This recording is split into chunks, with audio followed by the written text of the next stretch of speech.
nanti silahkan hasil dari PPT tersebut di-share di grup atau di Google Classroom. Seperti itu ya.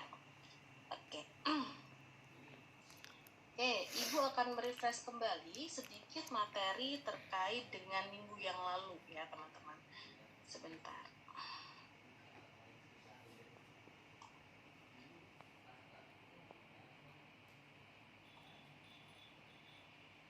Oke.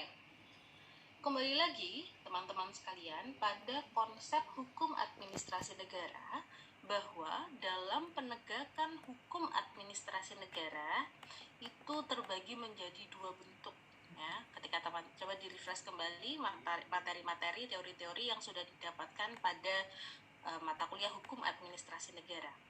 Yang satu dalam bentuk pengawasan dan yang kedua adalah dalam bentuk pengenaan sanksi.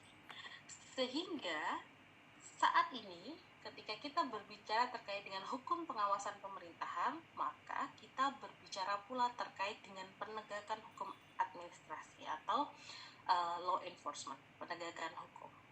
Nah, dalam minggu lalu Ibu dan rekan-rekan sekalian sudah mendiskusikan bagaimana relasi antara hukum administrasi negara dengan pengawasan pemerintahan itu sendiri. Sehingga kita sampai setidaknya pada 3 poin utama mengapa sebuah pengawasan itu perlu untuk dilakukan ya. Oke, meskipun teman-teman juga bebas untuk bisa mengartikan pengawasan itu gunanya untuk apa ya. Pertama, pengawasan ini diperlukan untuk memberikan jaminan agar pelaksanaan penyelenggaraan pemerintah berjalan sesuai dengan norma hukum atau ketentuan peraturan perundang-undangan. Kalau kita rujukkan kembali